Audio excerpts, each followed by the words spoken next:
దైవజనుడైన మోషే గారు ఆయన వ్రాసినవి 5 పుస్తకములు. మొదటివి 5 కాండములు అంటారు. 7 గ్రంథము కూడా ఆయనే వ్రాస్తారని చెప్తారు. ఇకపోతే ఈ 5 పుస్తకముల యొక్క ముఖ్య ఉద్దేశం ఏమిటంటే దేవుని అంతరంగములో దాచబడిన ధర్మశాస్త్రమును అందించుట. ఈ 5 పుస్తకములలో ఉన్న the geniusness of the each book అంటారు ఇంగ్లీష్లో. ఒక్కొక్క పుస్తకములో ఒక్కొక్క మర్మం ఉన్నది. అది లోపల మీతో చెప్పాను, అయినా గుర్తు చేస్తాను. మొదటి పుస్తకం పేరు ఆది కాండము. ఆది కాండములో ఉన్న అత్యంత విలువైనటువంటి భావజాలం ఏంటంటే ఆది కాండములో మానవుడు పడిపోయినాడు. ఇంకా చెప్పాలంటే దేవునితో ప్రారంభించబడిన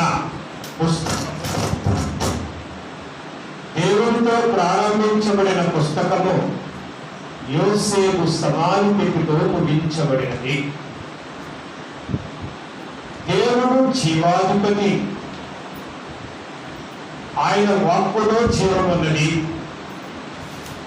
ఆయన చేతి పనిలో జీవం ఉన్నది, ఆయన సృష్టిలో జీవం ఉన్నది. ఆయనే జీవమై ఉన్నారు. ఇంతటి కరుణైన దేవునితో ప్రారంభించబడిన పుస్తకము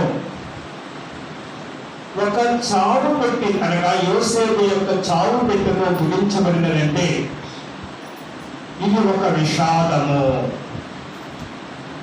ఈ విషాదానికి మూల కారణమే పాపము. కనుక ఆది కాండములో మానవుడు పడిపోయినాడు.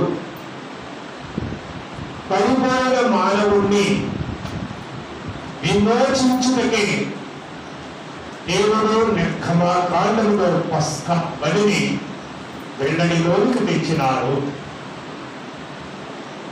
పస్కా బలి అనేది the geniusness of the second book.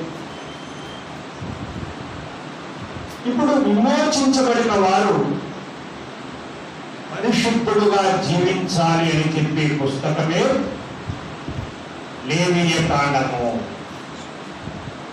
విశ్వాసులైన వారులారా, బైబిల్లో ఒక వాక్యం అన్నది ఏంటంటే ఏ భేదములో లేదు, అందరూ పాపము చేసి దేవుడు అనుగ్రహించు మహిమను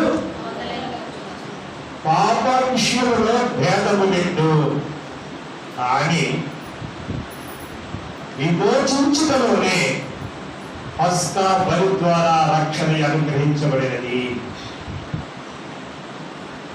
అలా విమోచించబడిన వారు అంటే రక్షించబడిన వారు పరిశుద్ధుడుగా జీవించాలి అని ఘోషించే పుస్తకమే లేవియ కాండము. మొదటి పుస్తకములో పాపములో పడిపోవుట, రెండవ పుస్తకములో పడిన మానవుడు విమోచించబడుట, మూడవ పుస్తకములో విమోచించబడిన వారు పరిశుద్ధులుగా జీవించుట. అలాగూ జీవించేవారు నాలుగవ పుస్తకమే సంఖ్యాకాండము. అలా జీవించిన వారు దేవుని జీవ గ్రంథమనే సంఖ్యలను చేర్చబడతారు. అలా చేర్చబడిన వారు ఐదవ పుస్తకమే ద్వితీయోపదేశ కాండము. The repetition of the preachings. ఉపదేశము, ద్వితీయోపదేశం అంటే చెప్పబడిన బోధలే తిరిగి బోధించుకుంటా. అనగా దేవుని జీవ గ్రంథమనే 4వ పుస్తకముల బట్టి వ్రాయబడిన వారు రేపు 2వ రాకడ వరకు ఆయన బోధలను నెమరు వేసుకునుట. మన పోకడ ఆలస్యమైన ఆయన రాకడ ఆలస్యమైన అంతవరకు వినిన బోధనలు ఏం చేస్తుంది? నెమరు వేసుకునే విద్యోపదేశము. ఈ 5 పుస్తకముల యొక్క కాన్సెప్ట్ ఇది. మళ్ళా గుర్తు చేస్తాను. ఆది కాండములో మానవుడు పడిపోయాడు. నిర్గమాకాండములో పడిన మానవుని దేవుడు పస్కా బలి ద్వారా విమోచించాడు. విమోచించబడిన మానవుడు పరిశుద్ధ గ్రంథమైనటువంటి లేవీయ కాండమును బట్టి పరిశుద్ధుడుగా జీవించాలి. అలాగే పరిశుద్ధుడుగా జీవించిన వారు జీవ గ్రంథమైన సంఖ్యాకాండములో చేర్చబడతారు. అది సంఖ్యాకాండము. అలాగే సంఖ్యాకాండములో చేర్చబడిన వారు విద్యోపదేశం అనగా బోధలను నెమరు వేసుకున్నట 2వ రాకడ వరకు. ఇది 5 పుస్తకముల యొక్క కాన్సెప్ట్. ఇకపోతే మోషే సుఖోపవాసమనే ఈ 40 దినముల యొక్క విలువలను మనం నేర్చుకుందాము. ప్రతి అధ్యాయములో ఒక విలువైనటువంటి భావం ఉంటుంది. మరి మీకు అవన్నీ చెప్పడానికి నాకు టైం లేదు, కానీ దాన్ని ఏమంటారంటే the geniusness of the each and every chapter. నిన్న బహుశా 1వ అధ్యాయం మీరు ధ్యానం చేసుకుని ఉండి ఉంటారు. 1వ అధ్యాయంలో ఉన్న the central idea, main theme ఏంటంటే నిర్గమాకాండము 1వ అధ్యాయం 12వ వచనం చదవండి. అయినను వారిని శ్రమ పెట్టిన కొలది వారి విస్తరించి ప్రభుని కనుక. Very good. ఇక్కడ గమనించవలసింది ఏంటంటే ఐగుప్తీయులు ఇశ్రాయేలీయులను శ్రమ పెట్టారు. ఇశ్రాయేలీయులనగా దేవుని ఏర్పాటు ప్రజలు. ఐగుప్తీయులు అనగా అన్యులు. ఏర్పాటు ప్రజలను ఈ లోకము ఎంత శ్రమలకు గురి చేయాలనుకున్నా కానీ వారు విస్తరించి ప్రబలిన. ఎంత చక్కని వారు సరే. కనుక దేవుని పిల్లలారా, వారు విస్తరించి ప్రబలి. ఇప్పుడు చెప్పండి, శ్రమ ఉపకారమా అపకారమా? కనుక ఎన్ని శ్రమలు పెట్టినా కానీ ఇశ్రాయేలుగా వారు విస్తరించి ప్రబలి. ప్రభువునందు ప్రియ విశ్వాసులారా, శ్రమలు దేవుని వైపు మన మనోదృష్టిని మళ్లించగలిగే మహిమ సాధనాలు.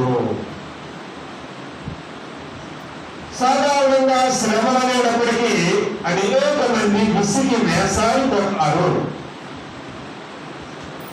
కొన్ని సందర్భాలలో దేవుని మేరకు ఇటువంటి పనులు చేస్తారు, ఆయన మీద కూడా నిందలు వేస్తారు. అదే మన దౌర్భాగ్యము.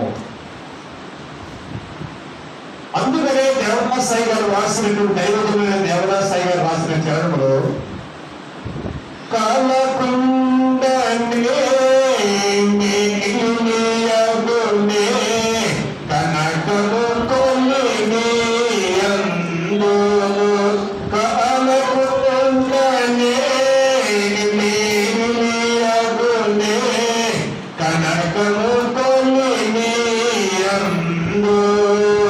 కాళీ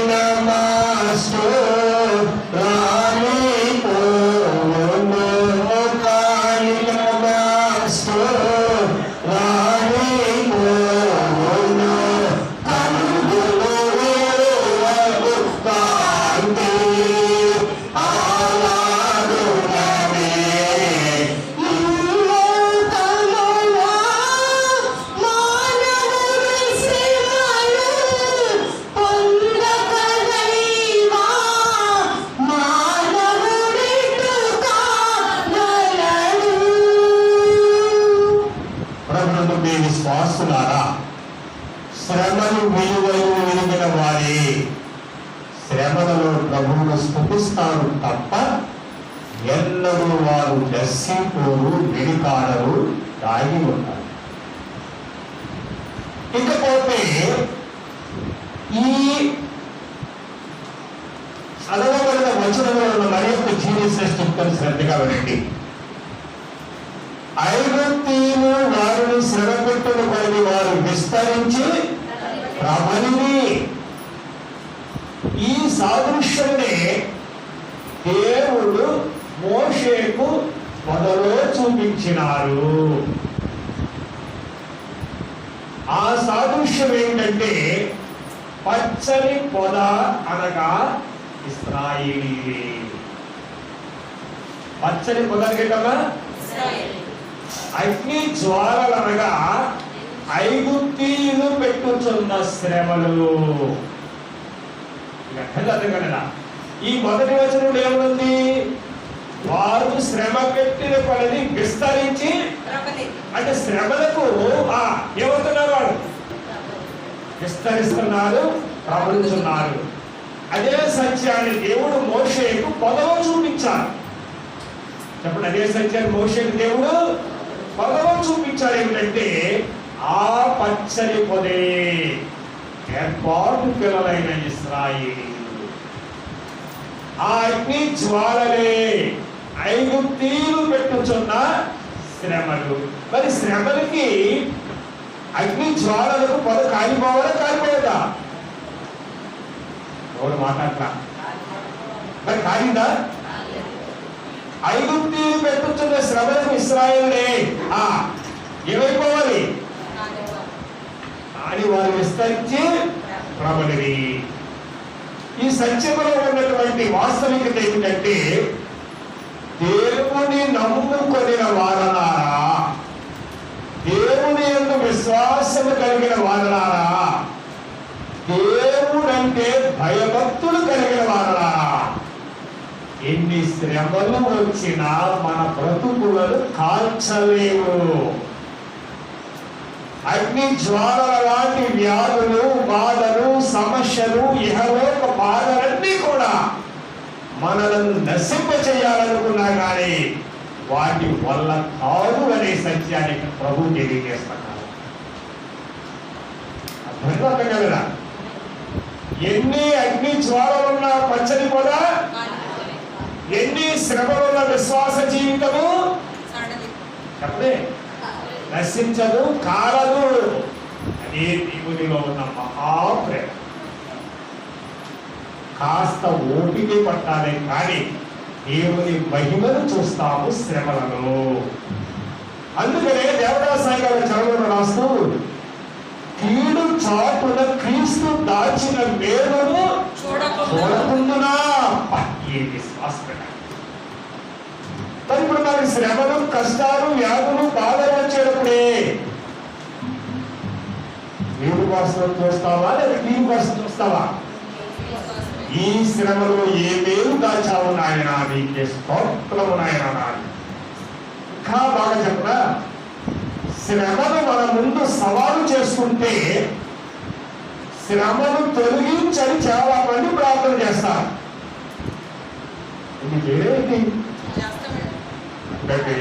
అలాగూ ప్రార్థన చేసేవారు విశ్వాసులు కాదు. మరి ఎవరు విశ్వాసులు అంటే, ఓహో శ్రమలా, ఓ శ్రమ శ్రమ, నీకంటే గొప్పవాడు నా దేవుడు, నువ్వు చెయ్యగలవు నన్ను. అర్థం కదా? ఆ శ్రమలతో చెప్పాలి, ఓ శ్రమ శ్రమ, నీకంటే గొప్పవాడు నా దేవుడు, నా దేవుని కృపలను నీవే పాటు వాడవు. అసలు మీరు ఏపాటి వాడనట. ఏం చేయాలి? శ్రమలతో ఆడుకోవాలట. దేవదాసాయి గారు అన్నారు, అబ్బాయి శ్రమలతో ఆడుకోండి, శ్రమలతో ఆడుకోండి, అవి మారిపోతాయి. చిన్నపిల్లలు ఆట వస్తువుతో ఏం చేస్తారు కదా? అలాగే ఉండాలి విశ్వాస జీవితం అన్నారు దేవదాసాయి గారు. మరి మనం ఏ స్థాయిలో ఉన్నామో ఒక్కసారి మనం పరిశీలన చేసుకుంటాం. ఏది ఏమైనప్పటికీ ఈ మోషే సుఖోపవాసములే ఒక మహిమ తర్ఫీదు లాంటిది, ట్రైనింగ్. ఏంటది? ట్రైనింగ్. కనుక సరే కాబట్టి ఇక నేను ఇక్కడ అయిపోయాను. అసలు నా పాఠం అది కాదు. రెండో అధ్యాయం వేళ మనకి ఇది మొదటి అధ్యాయంలో ఉన్నటువంటి, ఇంకా చాలా మర్మాలు ఉన్నాయి మొదటి అధ్యాయం చెప్పడానికి, మరి నాకు టైం లేదు. కానీ రెండో అధ్యాయంలో కదా ఇప్పుడు చూడండి, రెండో అధ్యాయంలో ఉన్నటువంటి ద జీనియస్నెస్. శ్రద్ధగా వినాలి. క్లుప్తంగా చెప్తాను, డీటెయిల్ గా చెప్పాలంటే నాకు ఎంత టైం అయినా సరిపోదు. ఈ రెండవ అధ్యాయంలో చూస్తే ఏటిలో ఆ జమ్ము పెట్టే, ఆ జమ్ము పెట్టెలో భద్రపరచబడిన మోషే. ఇప్పుడు ఆ వచనం చదవండి, అప్పుడు ప్రార్థన చేసుకుని ప్రసంగం వెళ్ళిపోతాయి. ఇంకా నేను జస్ట్ ఇంట్రడక్షన్ చెప్పాను, పోతాను. ఇంకా మన వాక్యంలో వెళ్ళాల. నిర్గమాకాండము 2వ అధ్యాయము 9వ వచనం చదవండి. ఆమెతో ఈ బిడ్డను తీసుకుని పోయి నా కొరకు వారిని పాలిచ్చి పెంచుము, నేను నీకు జీతం ఇచ్చానని చెప్పగా ఆ స్త్రీ ఆ బిడ్డను తీసుకుని పోయి పాలిచ్చి పెంచెను. ప్రార్థన. నైలు నది ప్రవాహములో ముంచబడిన జమ్ము పెట్టెలో మోషేను భద్రపరిచిన తండ్రివైన దేవా, క్రీస్తుకు పూర్వము క్రీస్తు శకమని కాల ప్రవాహములో యోధాగోత్రమని జమ్ము పెట్టెలో భద్రపరచబడిన కుమారుడైన దేవా,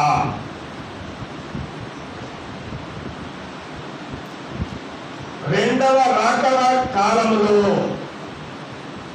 నీ దేవదాసుడు మా ఆత్మీయ తండ్రి గారైన ముంగమూరు దేవదాసయ్య గారి కన్నీటి ప్రవాహములో బైబిల్ మిషన్ అనే జమ్ము పెట్టెలో వధువు సంఘమును భద్రపరచుచు సిద్ధము చేయించున్న పరిశుద్ధాత్మ తండ్రివైన దేవా, ఈ త్రియేకత్వమునకు మీ త్రియేకత్వమునకు నమస్కారములు నాయనా.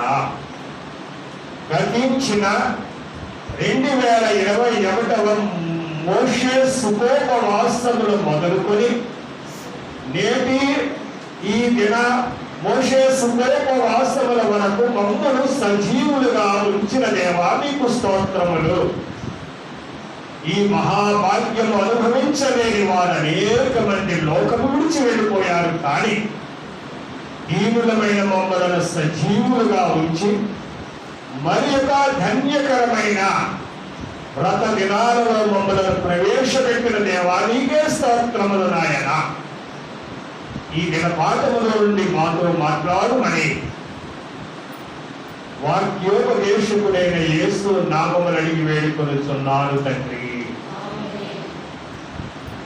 ప్రభువుకు ప్రేమ శ్వాసులారా, బిడ్డలు దాచలేక జమ్ము పెట్టెలో పెట్టి ఆ నైలు నదిలో విడిచిపెట్టినది ఎవరు? తండ్రి. మొదటిగా చూస్తే మోషే జన్మించిన కాలము మరణ శాసనము ఏలుచున్న కాలము. That is the first point. మోషే జన్మించిన కాలం ఏ కాలమమ్మా? మరణ శాసనము ఏలుచున్న కాలము. గత దినాలలో మరణ శాసనము ఏలిన కాలంలో నుండి బ్రతికి బయటపడి పట్టగలుగుతున్నాం ఈ రోజున. అదే కాలం అది చెప్పండి. కరోనా కాలం. కనుక మరి మోషే గారు కూడా ఏ కాలంలో ఉంటారు? మరణ శాసనము ఏలుచున్న కాలంలో పుట్టారు. మగాలనే వాడు బ్రతకడానికి వీలు లేదు. ఎంత చెప్పాలంటే చాలా చాలా మర్మాలు ఉన్నాయి. ఇప్పుడు ఆ బిడ్డ జబ్బు పెట్టిలో ఉన్నాడు. అదే సమయాన్ని ఎవరు వచ్చారు? ఫరో కుమార్తె. ఫరో అనగా రాజులు. ఇప్పుడు ఫరో అని ఎవరండి? రాజు.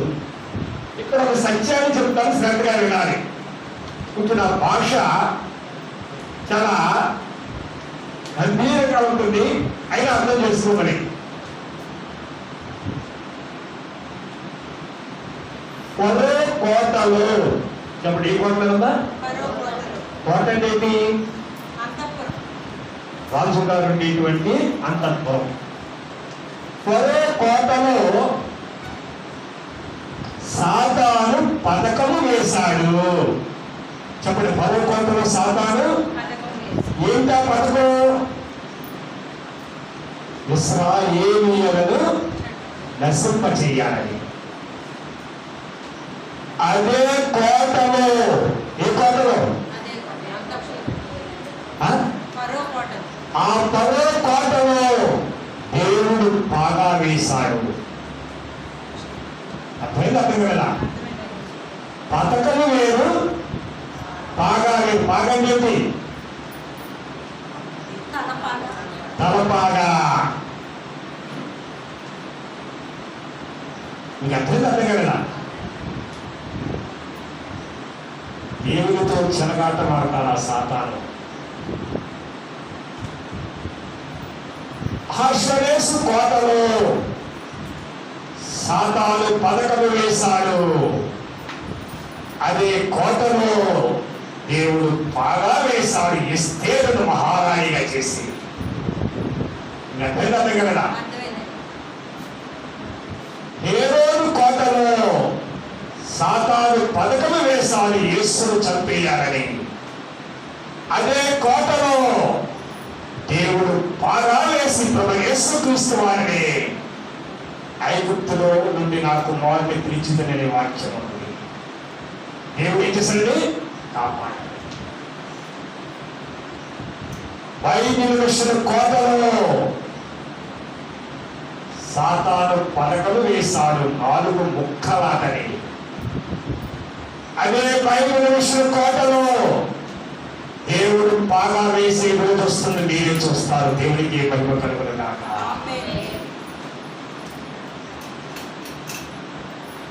కనుక ప్రభువుకు ప్రియ విశ్వాసులారా, జమ్ము పెట్టెలో మోషేను చూచారు. ఎవరు? రాజకుమార్తె.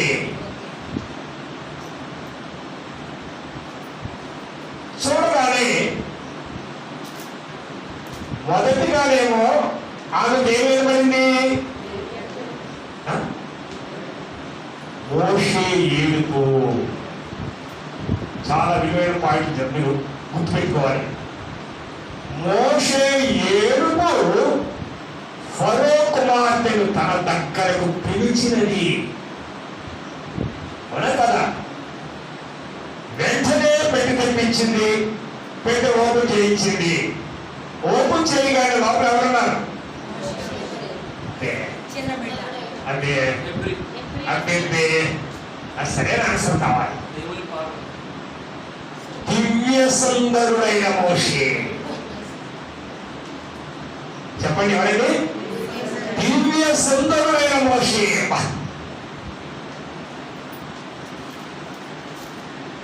మోషే ఏడుపు ఫరో కుమార్తె యొక్క అంతరంగాన్ని కలిగించి వేసినది. దేవునికి మహిమ కలుగును గాక. అంతరంగము కలిగించబడిన ఫరో కుమార్తె ఆకర్షించి వేసినది మోషే దివ్య సుందరత్వము. అది ఎటువంటి పాయింట్లు అండి? అర్థం కావట్లేదా? అది అర్థమై ఆనందంలో మునిగిపోయారా? ఏదైనా కానివ్వండి. ఇక్కడ చూస్తే మోషే ఏడుపు ఆమెను కలిగించి వేసినది అంతరంగాన్ని. మోషే దివ్య సుందరత్వమే ఆమెను అంతరంగాన్ని ఆకర్షించి వేసినది. ఎక్కడికి వెళ్తున్నారు? బిడ్డను విడిచిపెట్టగలదా? అలాగే మన యొక్క శ్రమలలో కాల్చే కన్నీళ్లు దేవుని అంతరంగాన్ని కరిగించాలి. అంటే కరిగించాలంటే దయలేని వాడు కాదు ఆయన. అంటే ఏంటి?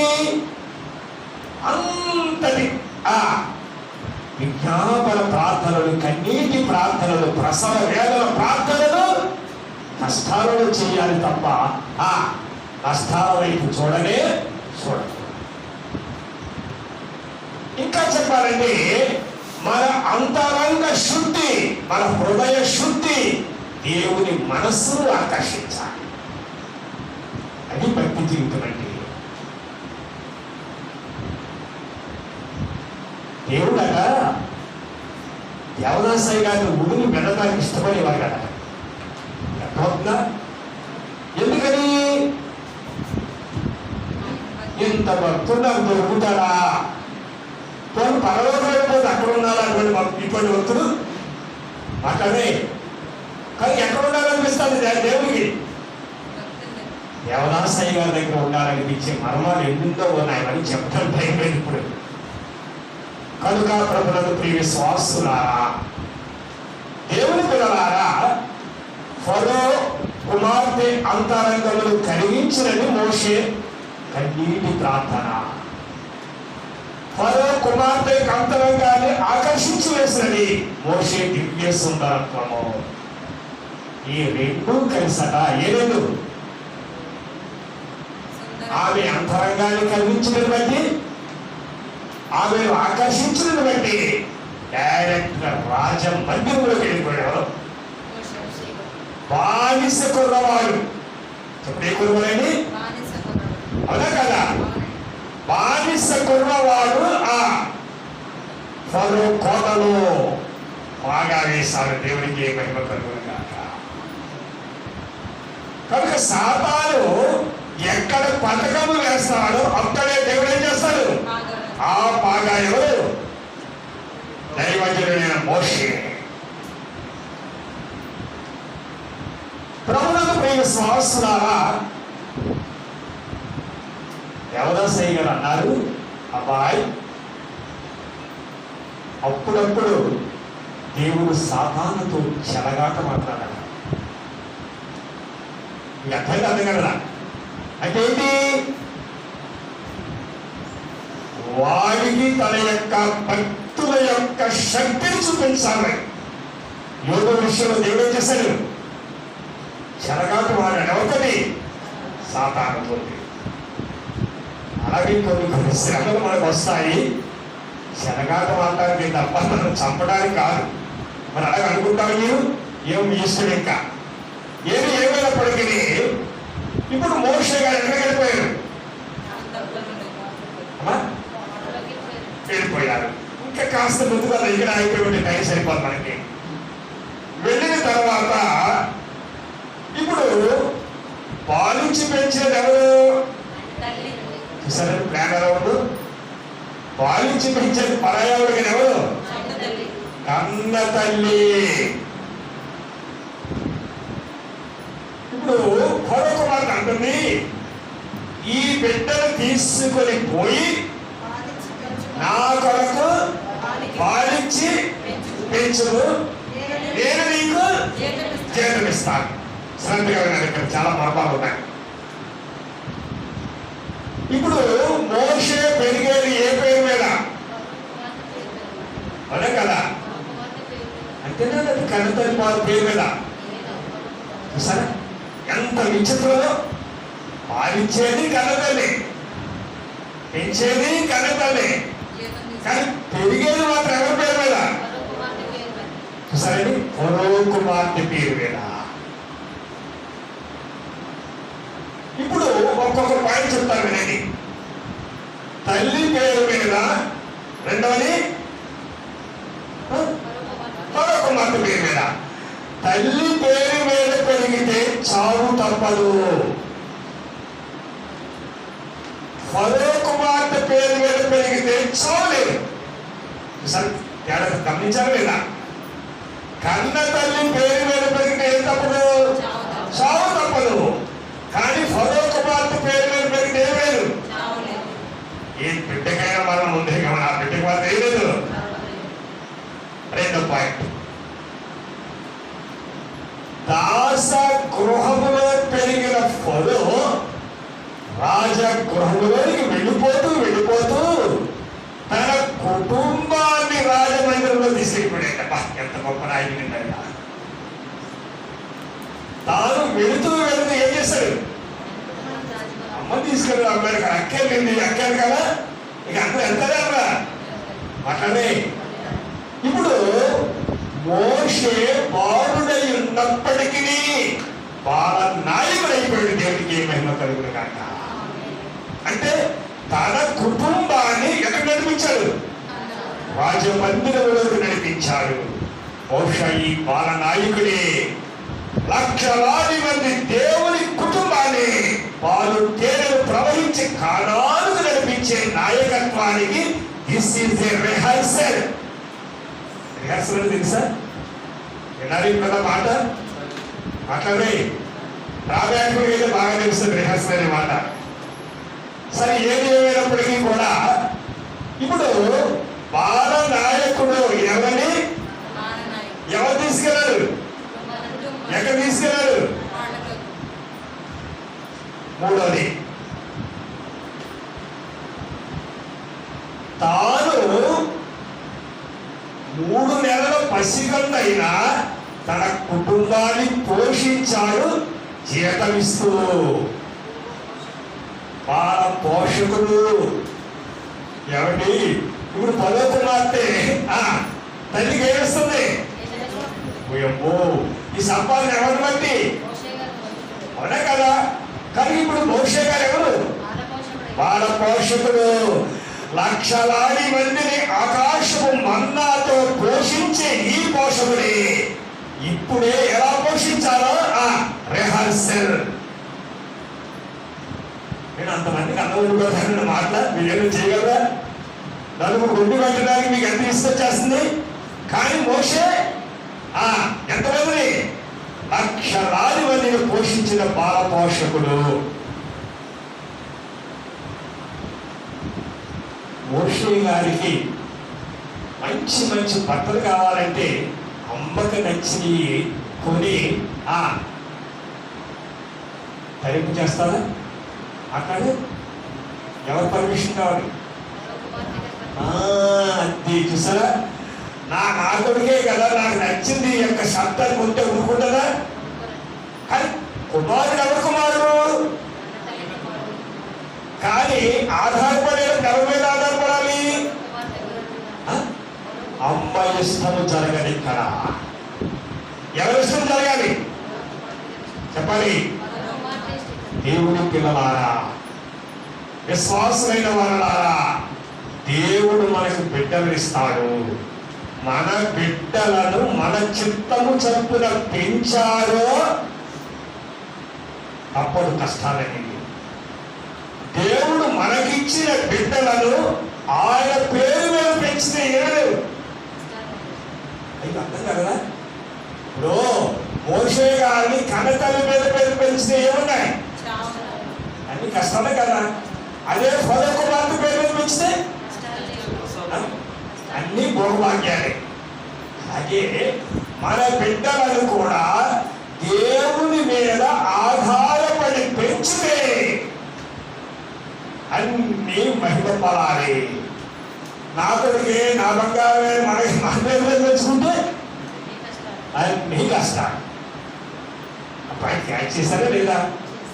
అంటే దేవుని పేరు మీదే మన బిడ్డలనైనా మనమైనా మన కుటుంబాలనైనా ఆయన మీద ఆధారపడి ముందుకు వెళ్ళాలి తప్ప నేనెంత గొప్పని, నా బిడ్డ ఎంత చదివారు, నా బిడ్డ ఎంతని ఎప్పుడు కూడా మిమ్మల్ని చూసి మీరు గర్వపోకండి. కనుక ప్రభువులకు ప్రియ విశ్వాసులారా, మరణము భయం లేదు. బాల పోషకుడు, బాల నాయకుడు, అన్ని మహాభాగ్యాలే. ఏ పేరు మీద పెరిగితే? ఫరో కుమార్తె. ఈ రీతిగానే మోషే గారు చాలా చరిత్ర ఉంది. ఇక 3వ అధ్యాయమే ద టర్నింగ్ చాప్టర్ అంటారు ఇంగ్లీష్లో, మలుపు తిప్పిన చరిత్ర.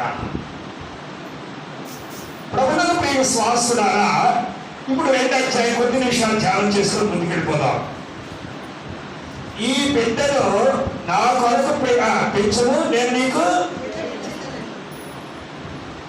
దీన్ని ఏమంటారు, ఉభయ కుషులోపరి అంటే ఉభయ కుషులోపరి అంటే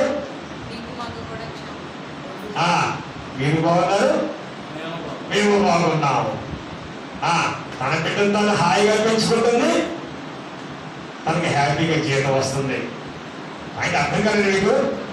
కనుక దేవుని మీద ఆధారపడితే మనకి ఆనందమే, దేవునికి సంతోషమే కాదా?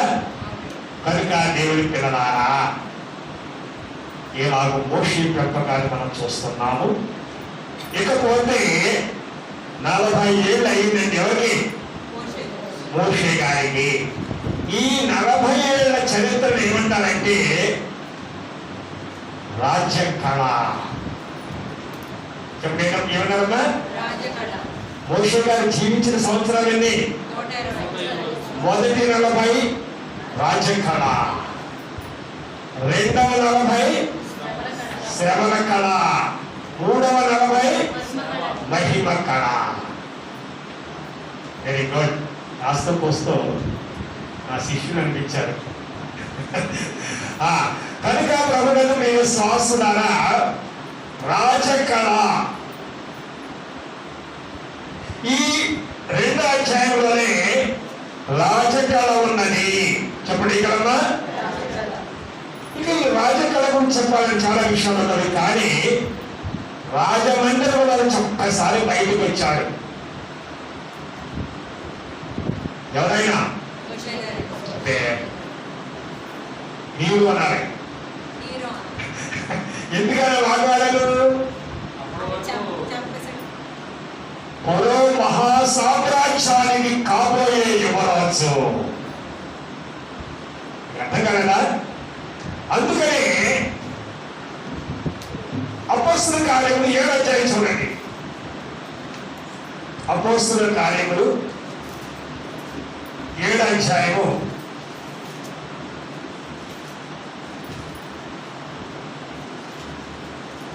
22 వస్తున్నా నాగమ్మా.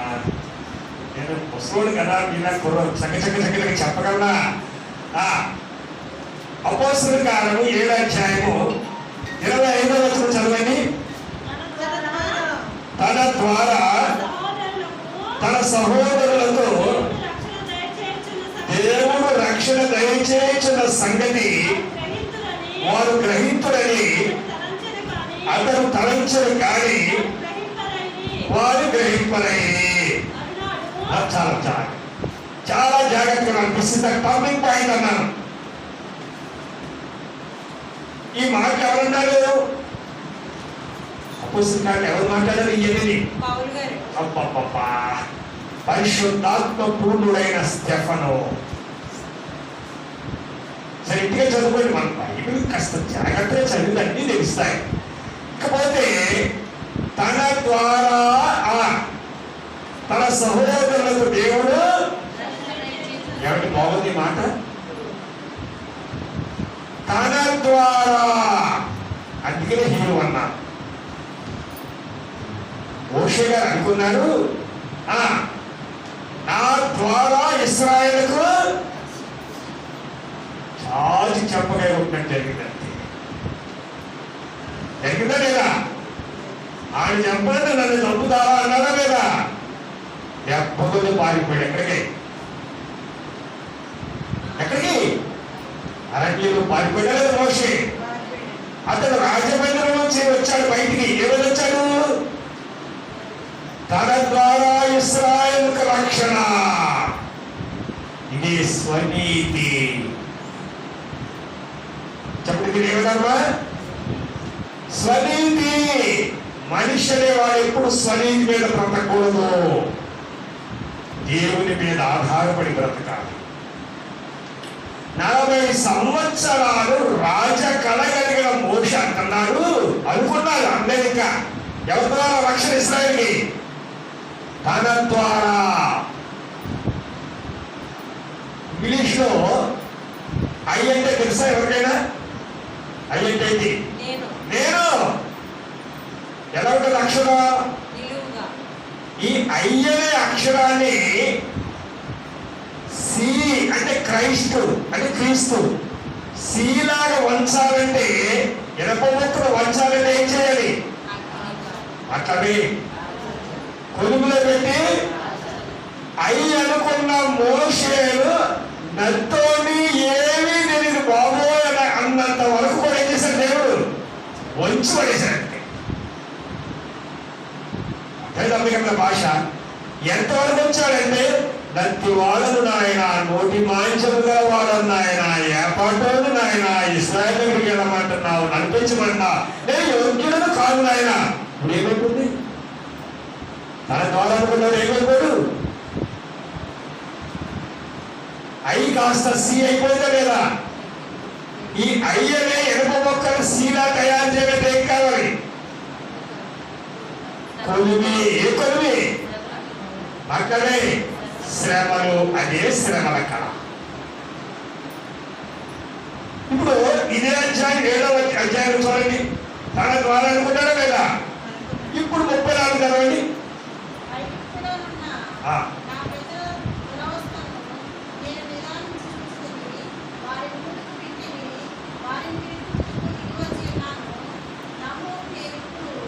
నేను ఇప్పుడు నిన్ను ఐగుప్తుకు పంపిస్తాను. ఎంత చక్కని మాట అండి. మీ దగ్గర పెద్ద ఉంటే నోట్ చేసుకోండి. తన ద్వారా అక్కడ అండర్లైన్ చేసుకోండి. స్వనీతి. నేనిప్పుడు అని అంటారు ఎవడు? దేవుడు. అప్పుడు కాదు నాయన, ఇప్పుడు పంపిస్తాను రా. ఎప్పుడు? నత్తోడి నోటి మాంచి గలవాడిని, నా వల్ల కాదన్నప్పుడే కదా దేవుడు ప్రేమలో. ఇప్పుడు అలా కావాలి. ఇంకా ఎప్పుడు కూడా మనిషి అనేవాడు తను తాను తగ్గించుకుంటేనే దేవుడికి అవసరం అవుతాడు తప్ప, నా ద్వారా అనుకున్నావా ఎప్పుడు పడిపోతాడంతే. ప్రభువుకు ప్రియ విశ్వాసులారా, దేవుడి పిల్లలారా, తన ద్వారా నేను ఇప్పుడనే మాటకు మధ్యలో ఎన్ని సంవత్సరాలు సాగాయి? 40 సంవత్సరాల కథ నడిచింది. చూసారా? నేను ఇప్పుడు పంపిస్తానన్నాడు.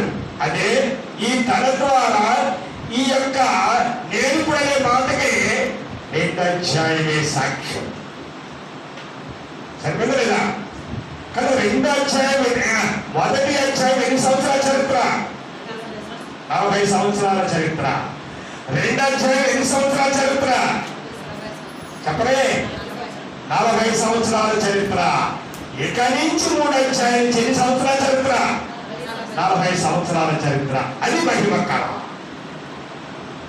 కనుక ప్రభువుల ప్రియ విశ్వాసులారా, దేవుని పిల్లలారా, ఈ 2వ అధ్యాయమే నిర్గమాకాండం 2వ అధ్యాయమే ఒక టర్నింగ్ పాయింట్ చాప్టర్ అంటారు ఇంగ్లీష్ లో.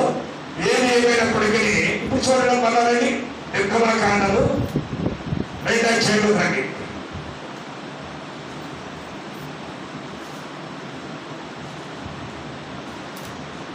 ఈయన రాజమండ్రిలో వెళ్ళిపోయారు. వెళ్ళిపోయిన తర్వాత ఈక రాజమండ్రిలో బయటకు రాగానే పారిపోయారు. ఎక్కడికి? ముత్యాలు అరణ్యంలోనికి. మరి ఒక్కడైన మోషే కట దేవుడు ఏం చేశారంటే, సంసారం అనే బంధకాలు ఏర్పాటు చేశాడు. ఏంటమయ్యి? ఏ బంధకం? సంసారము. భార్య బిడ్డలు. భార్య బిడ్డలతో సెటిల్ అయిపోయినట్టే కదా మాట్లాడే. చివరికి రాజమందిరములో చక్ర సెటిల్ అవ్వాల్సి వచ్చింది. అరణ్యములో ఒక అన్యుల కుటుంబంలో. అది ఎవరు? విషయం ఆడుతున్నారు ఎవరో రఘుయేలు అన్నిడే ఒక ఏర్పాటు బిడ్డ. అతను అన్నిడి ఒక ఏర్పాటు బిడ్డ అన్య గృహములో పెరిగాడు. అన్య కుటుంబంలో సంసారంలో సెటిల్ అయిపోయాడు. పెరిగిందే గృహం.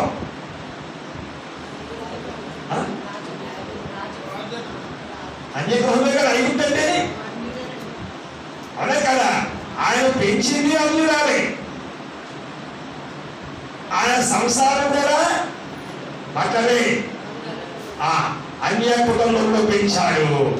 ఇప్పుడు మోషేనే ఆయన కుటుంబంలో నడిపించాడు. ఏ కుటుంబంలోకి? 240 అయిపోయినప్పుడు ఎక్కడ రమ్మన్నారు దేవుడు? ఎన్నో ఐగుప్తో నా బిడ్డలు అక్కడ ఉన్నారు అన్నదా లేదా? అట్లనే ఇప్పుడు రక్షణ ఎవరి బట్టి? మోషేని బట్టి. ఎవరికి? ఇశ్రాయేలుకి. కనుక ఈ అధ్యాయంలో మనం నేర్చుకునే పాఠం ఏమిటంటే, తన ద్వారా అనేటువంటి అహంకారం గాని స్వనీతి గాని ఎవ్వరి మనస్సులో రాకూడదు. అది వచ్చిందా మనం చచ్చామే. అర్థం కదన్నమాట. అందుకే అపోస్తలుడు పౌలు గారు అంటారు, జీవించుచున్న వాళ్ళను నేను కాదు నాలో. చూసారా, అంతవరకు పౌలు గారు కూడా ఏం చేశాడు? తిరుగు లేదనుకున్నాడు. కోటనంత దెబ్బ ఎవరో సౌలు కాస్త ఏమైపోయాడు? పౌలైపోయాడు. నేను అందుకనే ఏ పత్రిక రాసినా చాలా స్ట్రాంగ్ గా ఉంటాయి. కనుక ప్రభునందు ప్రియ విశ్వాసులారా, రేపు ఉదయం 6 గంటల తర్వాత ఒక ఆడియో వింటారు. అర్థంగా లేదా? మాసపత్రిక సూర్యంలో వింటారా లేదా? మాట్లాడతా విన్నారా? నా యొక్క కాన్సెప్ట్ ఏమిటంటే, నా యొక్క నేను చెప్పదలిచింది ఏంటంటే, దేవుని యొక్క మహాకృపను బట్టి బైబిల్లో మరుగైన బైబిల్ మిషను. అందుకు పెట్టుకోండి, బైబిల్లో మరుగైన బైబిల్ మిషను. అది జూన్ నెలలో బైబిల్లో మరుగైన బైబిల్ మిషనే జీవవృక్షం అని చెప్పాలి. ఎంతమంది విన్నారు? ఎవరు మాట్లాడలా? విన్నారా లేదా? రెండవది, రేపు జూలై నెలలో, ఈ నెల జూలై నెలలో మొదటి ఆదివారం ఎప్పుడు? రేపు రాబోయే ఆడియో ప్రసంగమే బైబిల్లో మరుగైన బైబిల్ మిషన్ గురించి. అది రేపు 3వ అధ్యాయంలో మీకు తెలుస్తుంది. 3వ అధ్యాయం రేపు ప్రసంగం ఎవరిని? మాట్లాడలా?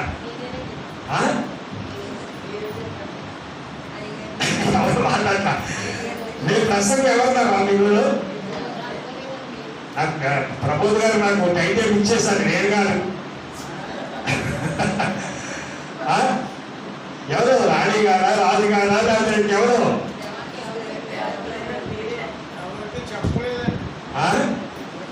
చెప్పలేదా? సరే, నేను ఎవరు చెప్పినా కానీ మీకు ఒక చిన్న క్లూ ఇస్తా. బైబిల్లో ఏముంది? బైబిల్ విషయం ఉంది. ఇప్పుడు రేపొద్దున చెప్పబోయే వాళ్ళు ఆ ప్రసంగం చెప్పాలని తెలియజేస్తున్నారు. ఎలా చూడండి, పచ్చని పొద. రేపు అధ్యాయంలో పచ్చని పొదలుగా ఎవరు? ఇశ్రాయేలీయులు. అగ్ని జ్వాలలుగా ఎవరు? ఐగుప్తీయులు పెట్టుచున్న శ్రమలు. ఇప్పుడు రండి, పచ్చని పొదలుగా ఇశ్రాయేలీయులు, అగ్ని జ్వాలలుగా ఐగుప్తీయులు పెట్టుచున్న శ్రమలు. అదొక పాఠం. రెండో పాఠం, నాయనా నువ్వు వెళ్ళమంటున్నావు, ఐగుప్తు వెళ్తాను, నేను ఎవరు పంపించాడని అడుగుతానన్నాను. అంతే కదా? అక్కడ అడుగుతాను. అక్కడ మరి నేను ఎవరి పేరు చెప్పుకోవాలి? బయట అర్థమైందా? అప్పుడు ఆయన ఏమన్నారు? ఆయన పేరు తెలియవద్దు నా దగ్గర. ఆయన పేరు ఏమన్నాడు? ఆయన నేను ఉన్నవాడను అనువాడను పంపించాలని చెప్పి ఆడుతున్నారు అన్నారు. బాబు ఉన్నవాడు అనువాడు పంపించాలంటే ఏమన్నారు? ఎక్కడ పేరు ఆయన పేరు అంటానరా? మాట్లాడే ఇక్కడే ఉన్న అసలైన రహస్యం. పైగా ఆయన అంటాడు, తరతరాలకు నిరంతర జ్ఞాపకార్థ నామనిదే. ఎంత వండర్ఫుల్ అనేది అది. తరతరాలకు నిరంతరము నా జ్ఞాపకార్థ నామము ఇదే. ఇది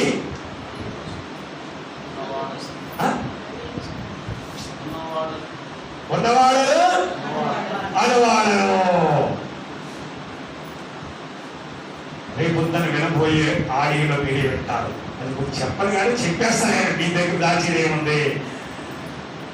ఉన్నవాడు అనగా కనబడాలి, అనువాడు అనగా మాట్లాడాలి. ఉన్నవాడు ఏం చేయాలి? అనువాడు ఏం చేయాలి? ఆయన కనబడే దేవుడు, మాట్లాడే దేవుడు అని చెప్పేటువంటి మిషనేది. అమ్మయ్యా,